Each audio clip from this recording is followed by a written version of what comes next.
Hey everyone, and welcome to Module 6. This is where I talk about my process for writing copy. And because Module 5 was a pretty strategic, high-level module, what I wanted to do for you guys in this module is show you a little bit of the nitty-gritty. Show you kind of how I do things. Now, I'm not going to show you absolutely everything that I do for a piece because what we're talking about here is hypothetical. I'm not going to bring up one of my clients or anything like that. But what I will do is show you how I go through the individual phases of my writing process and how you can either model what I do or take some of what I do and apply it to your own workflow.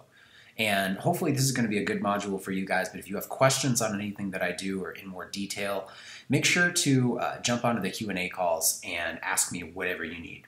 So my workflow, the way that I approach writing copy, especially when it comes to writing big projects, is 4 phases. The first phase is research. The second phase is the product itself. The third phase is the writing phase. And the fourth phase is the revision phase. So what I'm going to go through here is show you what the different parts of each phase are, how I go through them, and kind of how I organize my thoughts. So let's dive in here. This is going to be a little bit back and forth, so you might see me typing stuff in. It's not going to be super polished, and I apologize, but the content here is really good. So let me know if you have any questions in the Q&A, but let's get right started. All right, so phase 1, research, the most important part of any copywriting project, period. This is where you make or break the success of the project. So the first thing you want to do is start looking for information on your target market. Target market, like we talked about in previous videos, is the demographic information and the psychographic information for the type of prospect that you are targeting. Now, there's 2 ways to figure out who your target market is so you can start doing research on them. The first one, ideally, if you're working with clients, is you get their ideal client from your client, or their ideal customer. So what you do with that is approach your client and ask them questions related to their best customers. Now, if you're dealing with someone who hasn't had any customers, then obviously you're not going to be able to do this. You'll have to skip to the second part. But if your client has customers and has good ones versus bad ones, they're likely going to have a lot of information on who the best ones are, what they do, why they do the things they do, what their motivations are, everything like that. You want to start asking those questions. So when you talk to your client, make sure that's part of one of the questions you ask, either in the initial meeting after you've gotten the first payment or in the initial questionnaire they fill out to become a client, whatever it happens to be. Ask them who their ideal clients are, their ideal prospects, their ideal customers, and get as much information from them as you can because you're going to use that to jump off and do your own research. Remember, you can trust what your client says, but you have to verify what they say. You have to figure out if what they're saying is true, how true it is, like if it has anything changed, all that kind of stuff. It's your job as a copywriter to catch those flaws, but you have a really great place to start if you start with what your clients already know.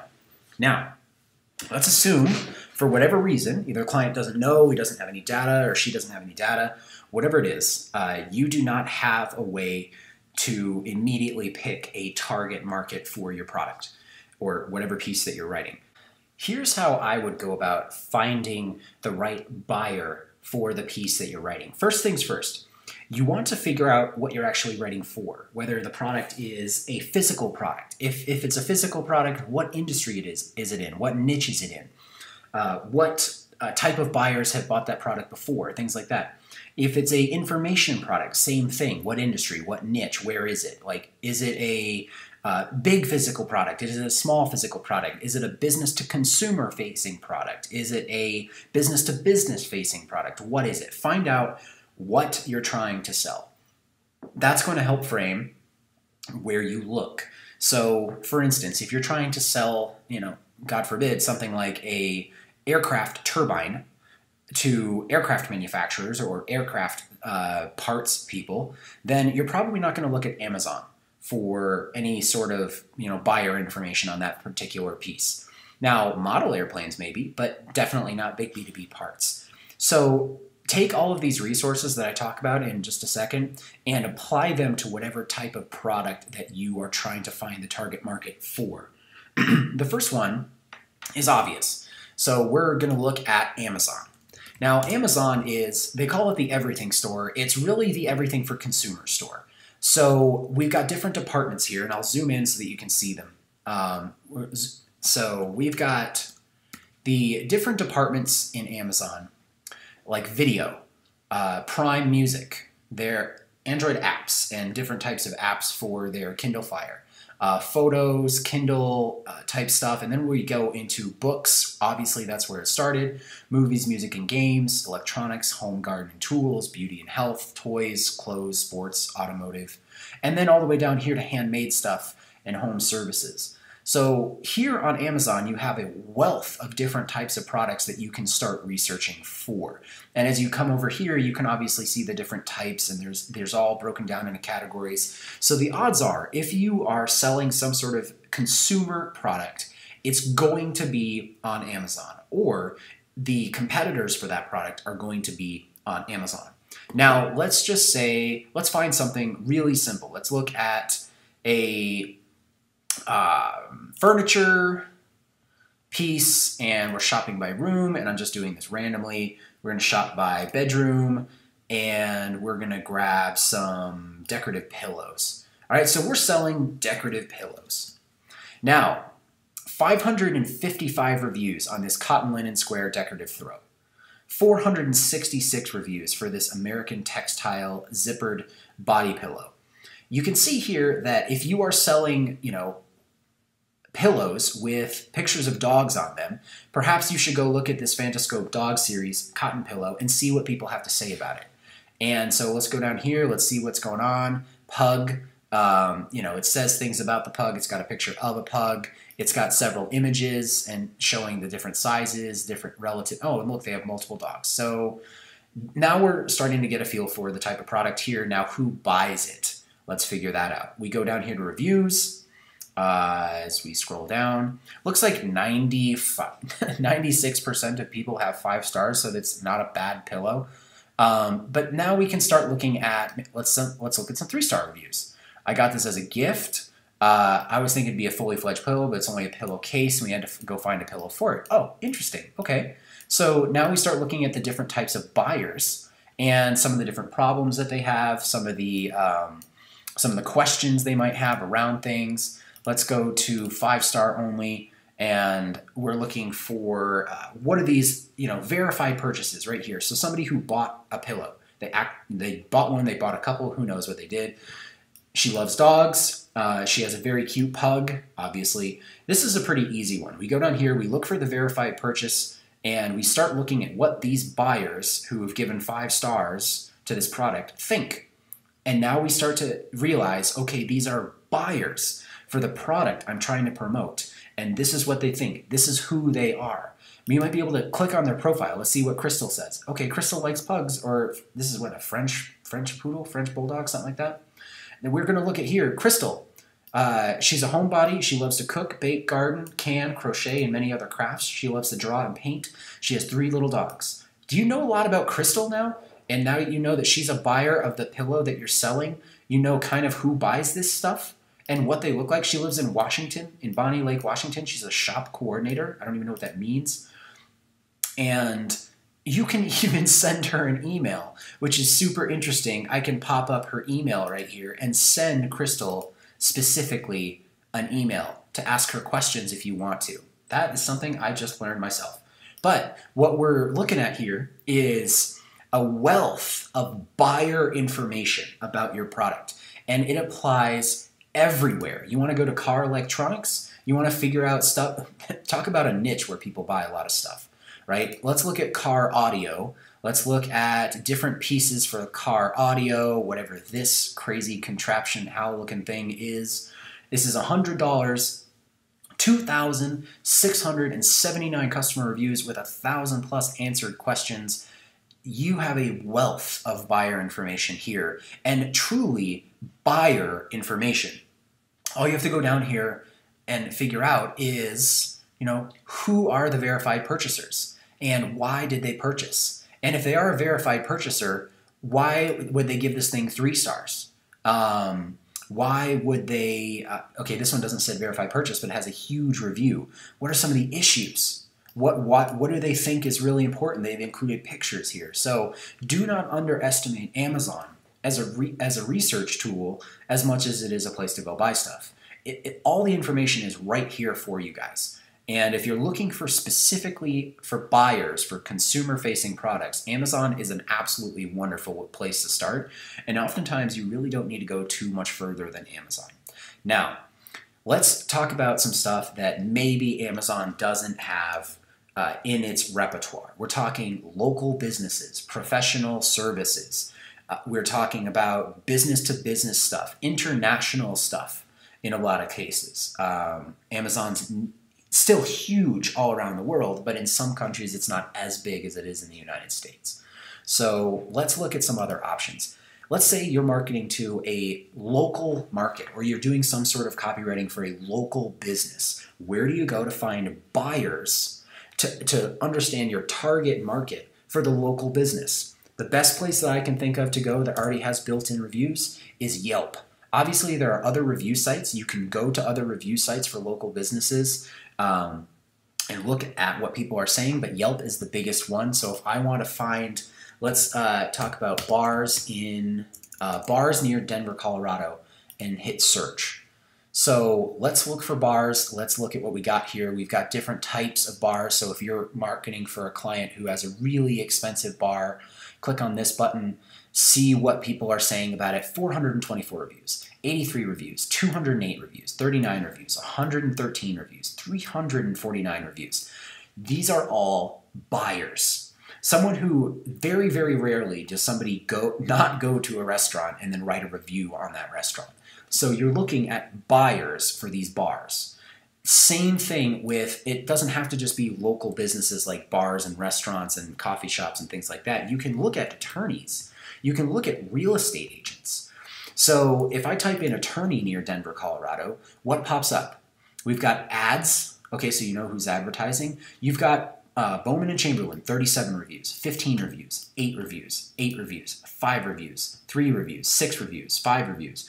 All of these attorneys have reviews on their performance. These are 5 stars, but now we can look through filters and say, okay, highest rated, most reviewed, different types of neighborhoods, the distance that you have here. If you're doing anything in local, go to Yelp and find out who your target market is, who your buyers are. These are people who bought or are actively buying some sort of thing like that, and you're looking at what they have to say rather than some random opinion on some random, Facebook group or something like that. There's a time and place, but first and foremost, look for existing buyers. If your product is so new and so strange that there is no other product like it on the market at all, then go to the nearest competitor. Go to the nearest thing that it's like. And if there isn't one of those, then you probably shouldn't be selling it because, to be quite honest, if you can't compare it to something, people are going to have a really hard time using it. You can try, but if you have no idea who to target, you're just going to be shooting in the dark, and you might as well just wish yourself luck. So that is how you find buyers for your target market. And then you start doing all the research. The target market, who are they? Their demographics, their psychographics. Where do they live? What age are they? What sex are they? Are they married? Are they single? Are they divorced? Do they have kids? How old are the kids? Where do they live? How much is their house? That's all demographic information. Psychographic information. What do they like to read? Who do they like to listen to? Who do they hate? Who do they absolutely ignore? All those types of questions. Figure that out once you've figured out who the buyers are. That's my advice. Now, let's look at some stuff, because this is business to consumer, but for local businesses. Amazon is business to consumer for basically all products that you can sell to consumers. Let's look at some business to business. You can type in the Better Business Bureau, and we'll find their website. The Better Business Bureau, the BBB, is an organization where you can find a business based on their name or their state or anything, or charities, business and charities, things like that. And you can also search by category. So let's look up industrial trucks. Industrial trucks. Let's just go with Colorado for now because that's where I am. But you know what? Colorado works. Okay. Are they accredited? No. How far away are they? Mile High Trucking. read their report on this business, file a complaint, submit a customer review. So we're starting to look at these businesses who handle industrial trucking, and we can read the Better Business Bureau's report on these businesses. Now, it may or may not be a huge one, but look, these guys have an A+. They're not accredited yet, but they have an A+ rating. There's no complaints against them, but you can start looking at some of the information on this business and start seeing what is valuable to the people seeking information on them. What is, who's in charge of them? There's their business manager right there. The person in charge of that business if you needed to contact them. So this type of information helps you if you're in a business-to-business market, and the Better Business Bureau is a great place to start because they basically run all businesses. So if you're business-to-business in America, this would be a great place to start. Internationally, I'm not sure what the equivalent of Better Business Bureau is, but I'm sure that every major country has their equivalent, and you just need to go find it. So that is for business-to-business specifically. Now we can start looking at some of these sites that maybe have some bad reviews on them, like Consumer Reports. Consumer Report is an organization where you can type in a specific type of product and get specific product reviews from buyers who are interested in anything from air conditioners to laptops, generators, and everything in between, EpiPens, all of it. This is a wealth of information for you guys to go look and try and find out who the buyers are in your marketplace, and then figure out what their demographics and psychographics are. Remember, don't do research on people who aren't buyers. It's no point, you're not getting anywhere. Go find who the buyers are, the people actually spending money. Ignore the angry people on Facebook. Ignore the angry people on YouTube. Go find the buyers. Take a sip of my coffee here. Now, last thing, or no, two more things actually. So when you're looking at target market research and you're trying to find demographic and psychographic information, I've showed you some ways to do that in the previous Q&A calls and in the first module when we talked about target market. But there's two ways that are sort of, you could call them hacks. A lot of people know about them. A lot of people know about one of them. A lot of people don't know about the other one. So let's talk about the one that people know, which is Audience Insights. It's an underutilized tool that Facebook has that basically shows you what the demographic and psychographic information is on the audiences that use Facebook. Now, this is audiences that use Facebook. You can target almost anyone, especially in the United States, with Facebook. It's mostly good for business to consumer, although many different types of business to business offers are also relevant on Facebook. If you're targeting solopreneurs, business owners, professional services, things like that, then Facebook is also a great place to look. If you're trying to target industrial parts or trucking, maybe not the best place, although it could still slightly be relevant. So what we're looking at here for target market research is we can type in by interests, business and industry, if we're looking at different types here where you can dig down into banking or whatever type it is. You can dig down into all of these different interests, or you can type in a specific interest like Frank Kern. If I type in Frank Kern and I'm looking at everybody in the United States between the ages of 18 and anyone who likes Frank Kern and is active around Frank Kern, there's about 400 to 450,000 people monthly active. 65% of them are men, 36% of them are women, and the vast majority of the men are in between the age of 25 and 44. The vast majority of women are between the ages of 35 and 54. Interesting information here that you can learn. Now let's dig down into women. If we look at just a 100% woman audience, you see obviously the age breakdowns are there. Now 150 to 200,000 because it's a smaller audience. If we look at their page likes, we can look at, it's interesting because it seems as though there is a trend towards African Americans or that type of culture, at least, or that type of interest in the large demographics of women who like Frank Kern. So Preachers on Oxygen, Braxton Family Values, blackdoctor.org, blackhairinformation.com, Essence, Brown Girl Collective, Sophisticates Black Hairstyles and Care Guide, Real Housewives of Atlanta fan site. So you can see that there's a definite shift. And look, they buy hair vitamins. They read Essence. They read Sister to Sister. They like these people.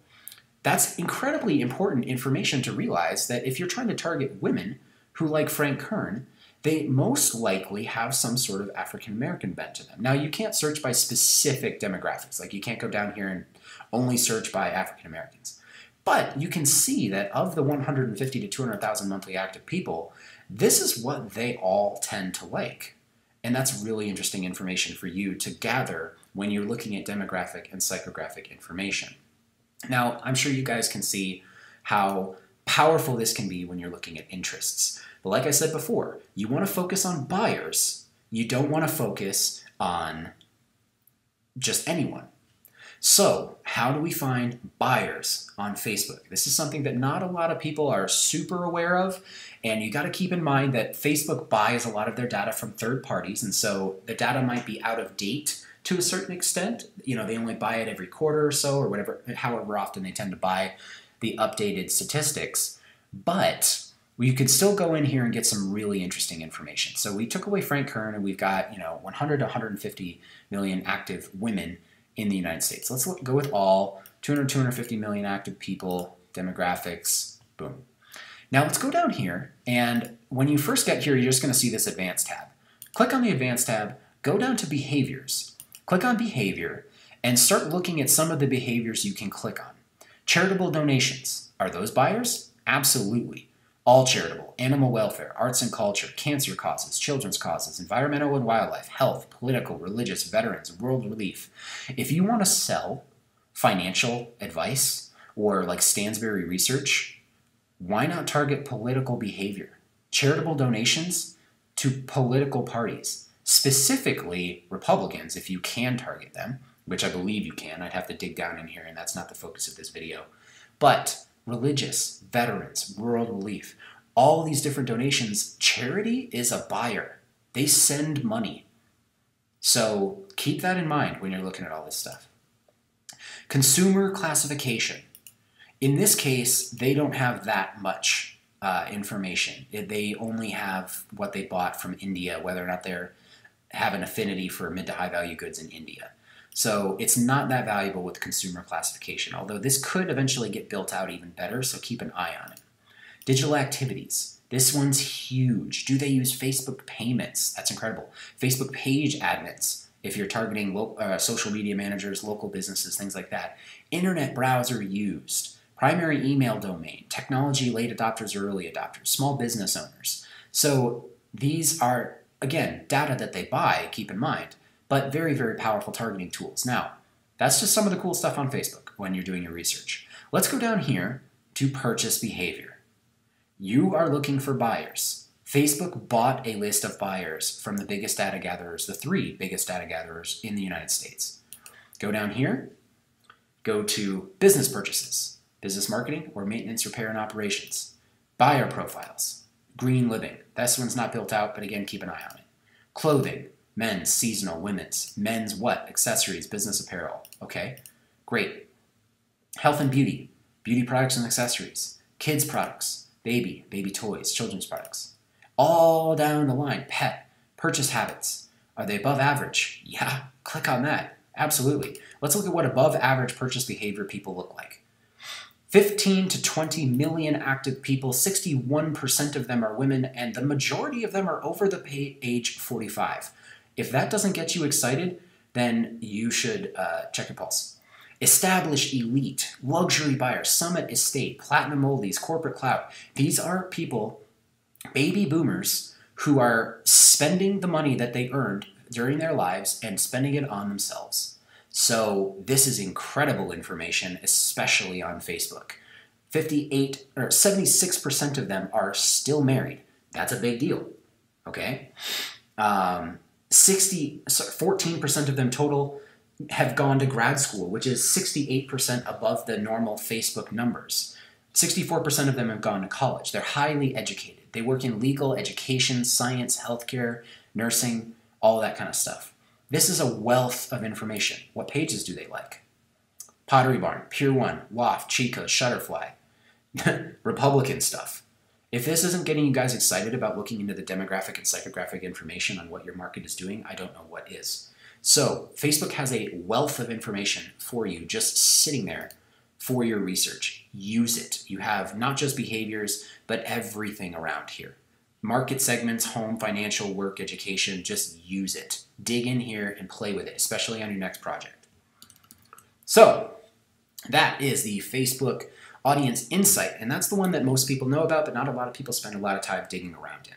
Now, let me tell you about kind of what I do for some sneaky research, especially for information projects in general.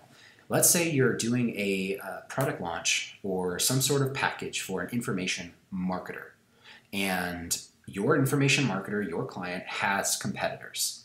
Now, who do you think the buyers are for your client's project?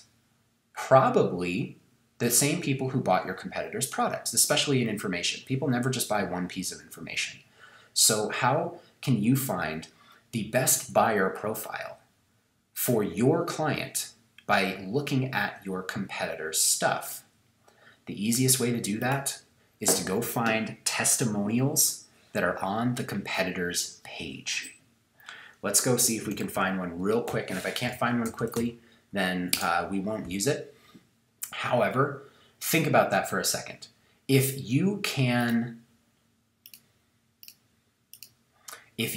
find a competitive product that is almost the same or selling the same thing that your client is, and you can go to it and you can find where the, it won't let me click on the YouTube link right here, unfortunately. So it won't let me fast forward through this. Contact disclaimer, affiliates. Let's look at affiliates right here. Let's see if they've got testimonials. That's for affiliate information only. So I'm going to close that. Yes. But you can see where I'm, right here I'm logged into my ClickBank account. I don't promote any ClickBank products myself. I just go in here for research purposes. But all I do is I click on Find Products and I hit the Enter button because that gives me the top stuff based on popularity. And then I go here and I start seeing the most popular VSLs, 150,000 people like this thing. And normally I can go in here and hack my way through, and perhaps I can copy the video URL, come over here, paste it, see what's going on with YouTube. All right, great. Now I'm in here on YouTube. Now sorry, this is going a little fast for you guys. But now I'm in here on YouTube and I can skip to the end and I can start looking for testimonials. Start looking for testimonials of this. We're looking for testimonials. What do they say? What do they say? What do they say? What do they say? All right, well, I can't find any testimonials immediately on this VSL. However, you should be able to find them pretty quickly if you spend a little bit of time looking at this thing. And if you want to sit here on the page and wait for it to pop, then usually, even if I come up here to the X button and I hit X and it says, okay, I'll stay here and I'll go to the regular sales page. So I'll click out of this one right here. Go to the regular sales page. Let's see what, interesting. All right, this one in particular does not have any testimonials. However, most of them do. Testimonials are huge sellers. So when you look at this, you can typically find the testimonials that your client is looking for, or that your competitors have put up, and then look and see what kind of person is giving that testimonial. This is assuming, obviously, that they didn't pay for the testimony or that they didn't fake the testimonial, so you got to worry about those kinds of niches. But if it's a legitimate company, a legitimate competitor, their testimonials are real people, real buyers. And so you literally got a snapshot of what a perfect buyer looks like for your client's product. And then you can go into your demographic and psychographic research on that person. That's my little hack that you guys can use in order to start finding real buyers for your target market. Now, that was a lot of information, and we're only on part one right here. You can tell that research is a big deal for me. Now, I'm not going to go through and explain super deep on the primal desire, primal fear, core needs, market awareness, market sophistication. We've beat that horse to death. You know what those are at this point. If you don't know what they are, go back and watch the module that I teach them, the Big Four module, and really understand them. Now, one thing that you need to do, once you've done all your target market, demographic, and psychographic research, and you've got all these things, write them down in order. separate them into these parts if you need to. And then say, okay, so my target market is this. My target market is this type of person and who they believe. And then the primal desire that they're feeling is this. Their primal fear is this. Their core needs are being met like this. Their market awareness level is this. Now, one thing that I'll say that I might not have said clearly in any of the other previous training, you get to choose, for the most part, you get to choose what level of market awareness you are going to speak to. Because for most marketplaces, there are people at every level of market awareness. So if you're picking your target market, then you're effectively picking what the market awareness is for your piece, because you know, based on your target market, how aware they are of your particular solution. So be aware of that. If you want to find a better prospect for either yours or your client's product, and they're trying to target someone who's way, market awareness level 4 or 5, maybe you can bring them back to a market awareness level 2 by targeting a different type of person and telling them why you're doing it. That's incredibly powerful, and I've made my clients a significant amount of money by simply bringing back the market awareness and saying, hey, market to the people who already want your stuff. Don't try and go out and market to everyone. So focus on that. You can choose what your market awareness is through your target market.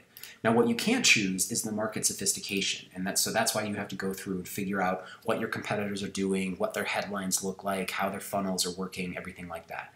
Write it down in order and make sure you understand it deeply. This is where you make or break your copy. The fifth part of the research phase, once you're done with all that stuff, is to verify. So you've done all of this research, you've compiled all your stuff, you've got your primal desire, everything pulled together here. Now you have to verify it.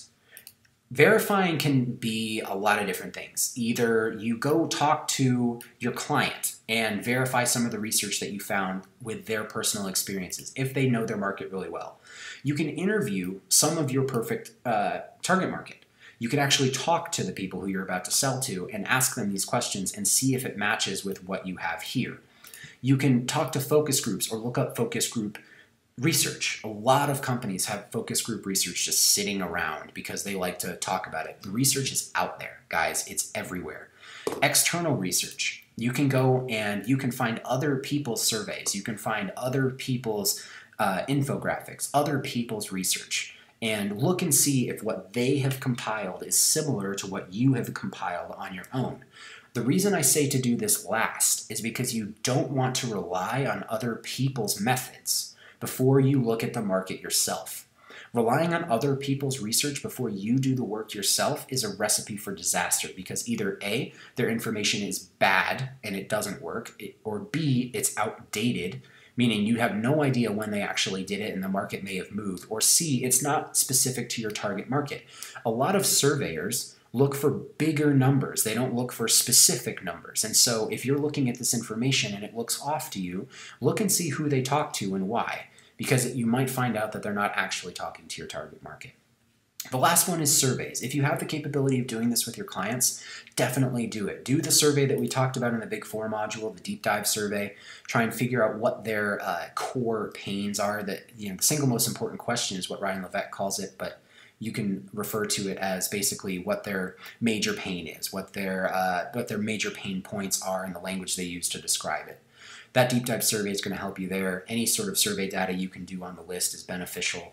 So definitely verify using one or all of these methods once you've done your initial 4-part research. Let me know if that makes sense in the Q&A calls, but we're going to move on to step 2. Oh, no, we're not. We are going to explain when you're done with research. Now, you have a ton of research here. Now, when are you done? You're done when your buyer persona is complete. When you can, and here's how I feel if my buyer persona is complete. If I feel like I can write a page out of my prospect's diary and they will not think that somebody else wrote it, then my buyer persona is complete. Dear diary, this is Susie. Today, I don't like how my legs look in the mirror. I feel super self-conscious because of the cellulite in them, and I feel like everything I try to do is just not working. Even though I'm trying to diet or I'm trying to work out, it's just not working at all. I'm so tired of it. I want to find a reason why, and I want to fix it for good. Love, Susie. That's how you know when your buyer persona is complete. When you can write a page out of their diary and not know that, and they won't know that you wrote it for them. Next one is the competitive analysis. If you have the means, if you have the resources, and if your client has the resources, I would highly suggest looking up your top 1 to 3 competitors in your space and running through their marketing and cataloging everything. You want to find out how they're selling their stuff. You want to find out what their upsells are. You want to find out what their cross sales and downsells are. Sometimes this means buying through their product funnel, which is fine if you're, if your client just paid you 5 figures to work on your copy project, then you can afford to spend $500 on your competitor's products, because that competitive analysis is going to give you an edge to winning for your client. Now, don't do this for every single competitor. Do it for the top 1, maybe the top 3, and buy through their funnel and see what happens and catalog everything. Screen record if you have to, but catalog the entire process and then keep track of their emails, the upsells that they offer, the cross-sells, everything like that, their price points, all of it. Do the competitive analysis that will help you when you're doing this market sophistication research. And finally, make sure that you are very, very clear on what your client's sales funnel is going to look like. Get crystal clear on exactly how you are going to write for that sales funnel.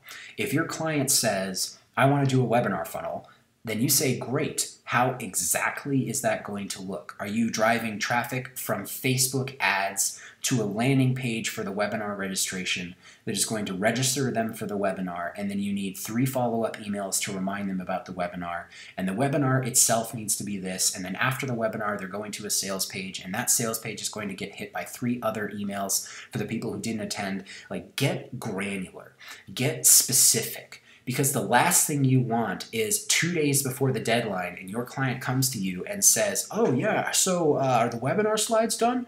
When you didn't sign up to write the webinar slides and it's not in the contract anywhere.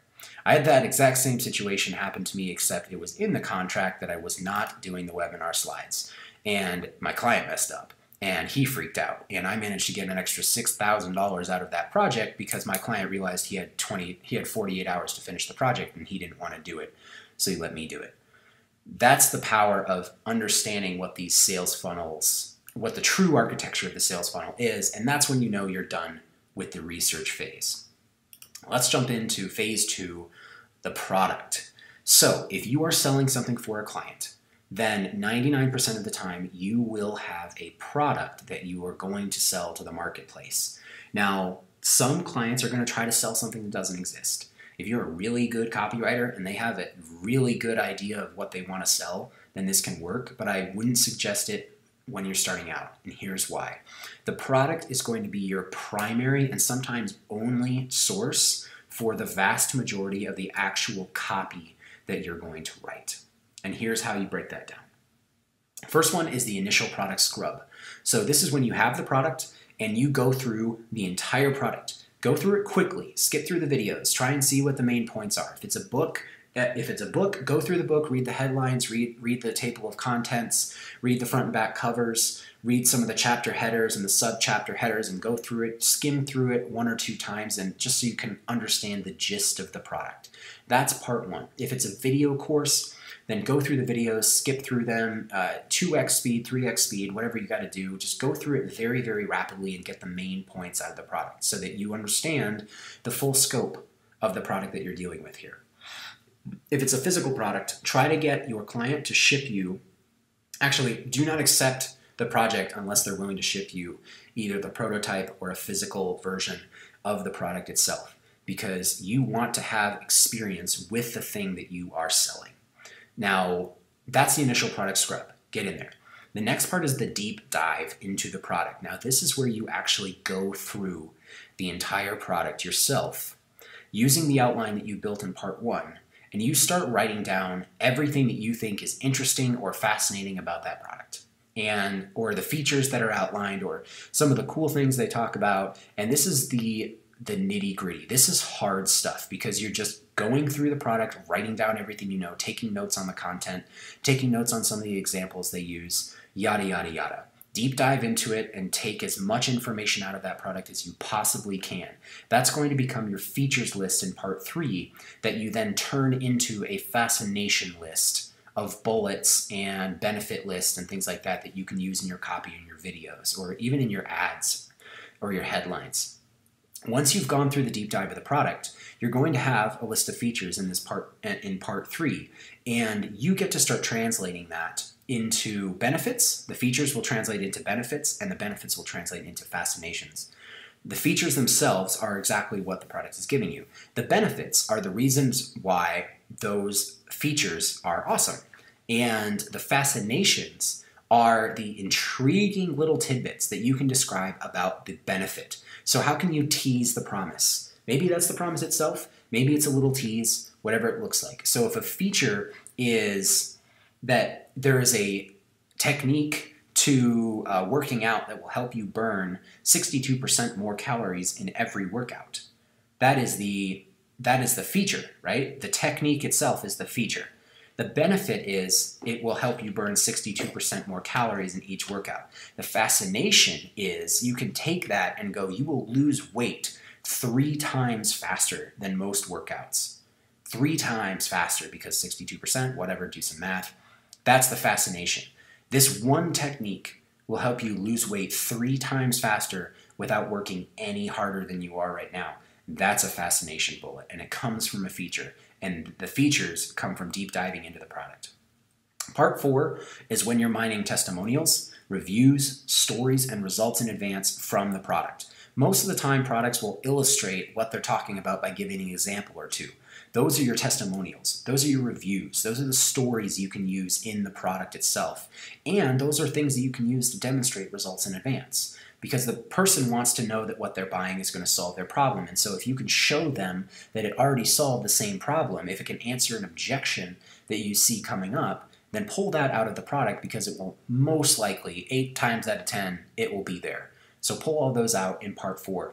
And part 5, once you're done with all 4 previous parts, then you're going to have a really, really good idea of what the core promise, the core premise is here. And based off the previous module that you looked at for the big idea, you're going to know how to take all of that information and succinctly say it in a way that really grasps the audience and uses that for the big idea. That is phase 2. You could break down these phases into as much time or as little time as you want. Just keep in mind that the research phase is the most important, followed by the product phase, followed by the writing phase, followed by the revision phase. So, phase 2, product, do not skimp on this. Go through the product as deeply as you can. Phase 3, there's only 3 parts to phase 3, which is the writing phase. The first part is gather and organize. Right now you have a ton of information. You have a ton of research, you have a ton of notes, you have a ton of features, you have a ton of testimonials, and all this kind of stuff. You have everything that you need. It's just scattered everywhere. So gather it and organize it. Put it together. You know you're going to need a headline. You know you're going to need a subhead. You know you're going to need an initial lead into the story. You know that you're going to need bullets. You know that you're going to need a value stack. You know that you're going to need bonuses. You know that you're going to need testimonials. You know that you're going to need a guarantee. All of these things that you know you need, you can gather and organize into a way that makes sense to you, whether it's note cards, whether it's a Google Doc or an Evernote, whatever it happens to be. Gather it however you work best. Put it in the order that you know you need for sales copy, which is any template anywhere. I don't need to give one to you because you can find it in 2 seconds on Google. And put them together in an organizational way that you don't miss anything, you don't lose anything, and then keep everything together as you're writing. The second part is what I personally do, and this is what I call the conversation, because I have all of this information in my head, and I've got all this research at my fingertips. I imagine myself, and this is because I've written a ton of copy, so maybe you guys aren't as comfortable as doing this as I am, but you will be eventually. You've already written a ton of copy given the amount of work that you've done on the daily assignments and weekly assignments, so you eventually get this comfortable as well. The conversation is when I imagine myself, like I said before in a couple modules, sitting down in a chair pretending to be the author or the person who's speaking in the piece, and I'm talking with my ideal client in the chair next to me. That's the conversation. How do I get their attention? How do I get their interest? How do I get their desire to build in the product, and how do I get them to take action? That really simple AIDA format is how you flow that conversation, because it's like you would do with any conversation that you were looking for them to take some sort of action on. Get their interest, get their attention. Get their attention first, get their interest, then get their desire building, and then get them to take an action. That is the flow of the conversation. So I write out my entire conversation with them. I don't worry about, whether or not I have a headline, or whether or not the story fits in the right place, or whether or not the guarantee's in the right place, or if I have any testimonials or whatever. I don't worry about that. First, this is my really, really rough draft. I write the conversation how I feel it would be most compelling to draw their attention, get their interest, build their desire, and then get them to take action. Once I've finished with that conversation, I let it sit for a little while, 24 to 48 hours, and then I go back through with an actual template, whatever template I'm deciding to use, whether it's my own or somebody else's, and I go through and I start rearranging stuff so that the narrative makes sense. I read it out loud to myself, and I templatize it so that I know I've got a headline, a subhead, a guarantee, testimonials, urgency, all the stuff that you're supposed to put into a good piece of sales copy. But first, I want the core of the conversation. I want it to feel natural, and then you can use a template to shore that up after you've gone through the actual conversation. That's my process for writing, guys. You guys might have a different one. Maybe you want to do the conversation first and then gather a bunch of information and see how you can shore up what you've talked about and then do templates. Maybe you don't even want to do any of this and you write in a different way. It's up to you. This is my process, but it works for me really well. And it tends to give me copy that doesn't really sound like other copy. And that's a really good thing when you're doing in competitive markets. Phase 4, revisions. Revisions are 4 parts, and the reason I have a question mark next to client feedback is because sometimes your clients do not know how to give good feedback. If you're dealing with a client who's not very versed in direct response, or they're just not familiar with it, then I wouldn't really trust their feedback. But if you're working with a client who does know it, then absolutely trust their feedback. It helps to have the person who created the product or is the expert on the product go through your copy and say, that doesn't make sense, or oh, that's not exactly true, or oh, that claims a little bit much, or whatever it happens to be. Go through it as partners. Do not let them just mark the crap up and accept what they say unless you truly, truly value their experience, because you're the copywriter and they're the product owner. So own what you've given them, but accept the feedback that they can give you if it's going to be valuable to get the end result, which is more sales. Part 2, 48-hour rule. I talked about this briefly in phase 3, but the 48-hour rule is basically where I take 24 to 48 hours and I don't look at the copy. Because if you can come back to it with fresh eyes and a fresh mind, you're going to see things that you missed. You're going to see how some of the stories you brought up are a little bit much, maybe a little campy, whatever. Like, you get a little emotional after you've gone into this research coma and then started splurging everything else on the page. So the 48-hour rule is designed so that you can cool down and really go through what you need to do, especially when you're looking at it with a template. And that's how I structure my writing, and I make sure that I'm not over the top with any of the stuff that I write. Part 3 is that data is king. One of the things you want, like we talked about in previous modules, that you want to figure out is what the metrics of success are for this piece. Is it clicks? Is it purchases? Is it applications? Is it downloads? Whatever it happens to be, what are the metrics of success? What are you looking to hit? And through revisions, you only want to go through a certain amount of revisions before you start looking at the data. If your client and you are going back and forth and changing little words and not actually driving traffic, then it's time to start driving traffic, because data is king. The little stuff doesn't matter. I had a client who sent a piece back to me 3 times. This was not a savvy direct marketing client, so that was part of my problem, but she sent the piece back to me 3 times because she didn't like one of the words that I used in one of the paragraphs. That was it. No other changes. So make sure that your clients understand that the data that you get on the piece from actual traffic is the measurement of success. And obviously that goes into part 4, which is tracking, making sure that the tracking is set up and ready to go before you launch the piece, and making sure that it's tracking the right things so that you know what you're actually talking about. One of my first clients didn't have the tracking set up properly, and I had to go back in and figure out what the real conversion rate was based on my affiliate links that I was using to track purchases, because the person compiling their sale information had drastically underestimated or had drastically underrated the amount of conversions that my copy was getting. And so we were having a heated conversation about how my copy wasn't working, when in reality, it was just bad tracking and bad data gathering. So make sure you know exactly what you're talking about when you're talking about tracking, and when you're saying, okay, I need this to fire right here, I need this pixel to fire right here, because that means that the person bought my product and now they're on this page, or whatever it happens to be. Or I need this affiliate link so that I know when people buy and I can track it myself. Look into learning a little bit about tracking. As a copywriter, it's your bread and butter to understand what the data is telling you. And last, here are some of my final thoughts on the writing process that I can give you guys. First one is, this is my process. You don't have to copy it. You don't even have to take any of it. You should create your own process. However, you must create your own process. Do not do this type of stuff without a process. I say that from experience. I tried to do this copywriting thing without a process for a lot longer than I would like to admit. And what it results in is inconsistent results. It results in inconsistent writing. Sometimes it would take me 5 days to write an entire package. Other times it would take me 8 weeks, because I didn't have a process to go through. Now that I have one, my stuff is pretty consistent. I can knock things out really quickly. But I had to make it. And if I didn't make it, then I would still be spinning my wheels in a lot of places, and I wouldn't be getting the results that I get now. So make your process. You must create your process. Next thing.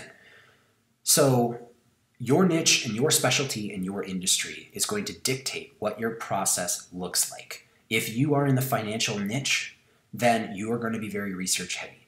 If your specialty is in video sales letters, you're going to want to do research on other videos that have been emotionally compelling, so that you know how to visually orient your stuff, also with the text or with the script itself. If your industry is one where you have to speak in a specific way, then a lot of the buyer information you're going to want to look at needs to be around that way of speaking. Your niche, your specialty, your industry will dictate what your process looks like. Questionnaires. I've given you a couple questionnaires either in the Q&As or in the Facebook group, but one of the things I want you guys to do is craft your own questionnaire that you can send to your client before you start working, because these are the questions that are important to you as a writer to know about the product and about your client and about the marketplace before you start working. Your questionnaires are a reflection of what your work is going to be like. It's one of the first things your client sees from you. So a good questionnaire is a good first impression, but it also has to be customized to you. You can't take my questionnaire and use it for your own, because some of the questions might not make sense to you, or you might not need that information until you do certain amounts of research, whatever it happens to be, because your process is your own. I would also highly, highly, highly recommend getting a really good questionnaire written out and sent to every single one of your new clients for them to fill out.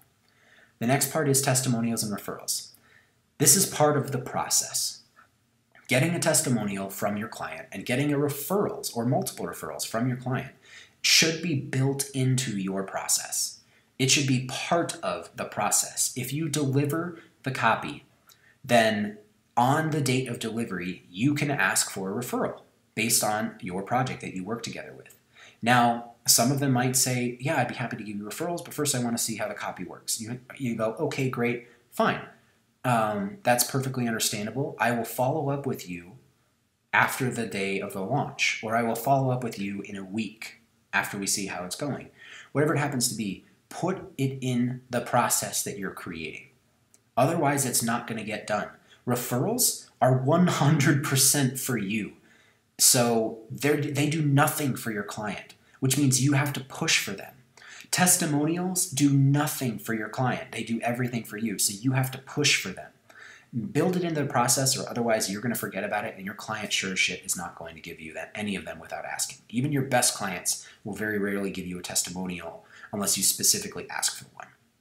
Simply because it's not on their radar. It's not their fault. It's just not on their radar. It's not important to them because it doesn't do anything for them.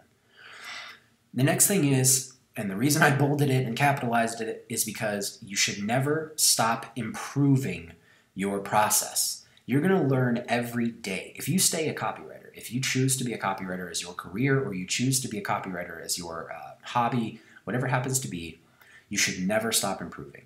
And that means you will never stop improving your process.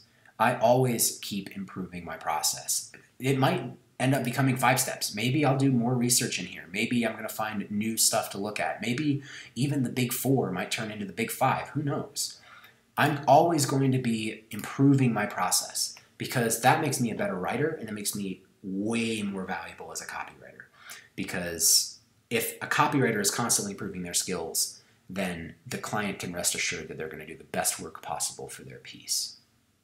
Now, the last thing I want to talk about is outsourcing. When you look at this process, you probably see a couple things in here that you could potentially outsource. Things like the initial product scrub. Maybe you have somebody else go through the product and tell you what is in there. Okay, maybe. The target market, the research, the primal desire stuff, the market awareness, the market sophistication. All of this research could probably be done by someone else. Maybe even the client interviews, the prospect interviews, the focus groups, the external research, all that kind of stuff.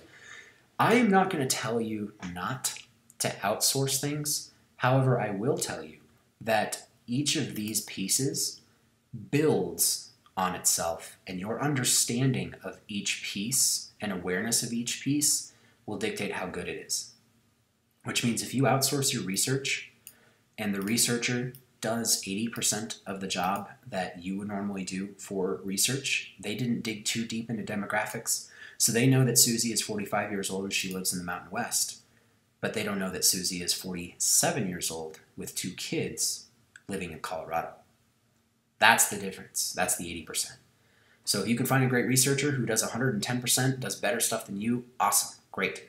But if you can't, be very wary of outsourcing all of this stuff because it is mission critical. And specifically on the research, what I'm talking about here, because I've seen a lot of threads on Facebook and in forums about outsourcing research, and I'm not a fan. But even the product, you want to go through the product. You want to find those features. You want to turn them into fascinations yourself. You want to find what the testimonials are yourself, the reviews, the stories, because that's going to help you build the whole thing. It's going to help you have this conversation. That's going to help you choose what template based on your market awareness. Right? If you're using a template for a level 1 awareness, but you're at a level 3 and you didn't realize that because the person didn't do the right research, then you're screwing up what you can do. Gather and organize, organizing your own stuff so that you know where it is rather than letting somebody else organize it. You spend more time looking for it than you do writing. I'm not a big fan of outsourcing any of these tasks, but if you think that you can find someone to do it better than you that will help you write better, then I would say go for it. But just be wary that each piece builds off of itself. And that, everyone, is my process, my way of doing things. I would highly suggest you build your own process. Hopefully this was valuable for you. And if you have any questions, come to the Q&A calls on Wednesday mornings. I'd love to answer any questions you have on this. But until then, have a great day.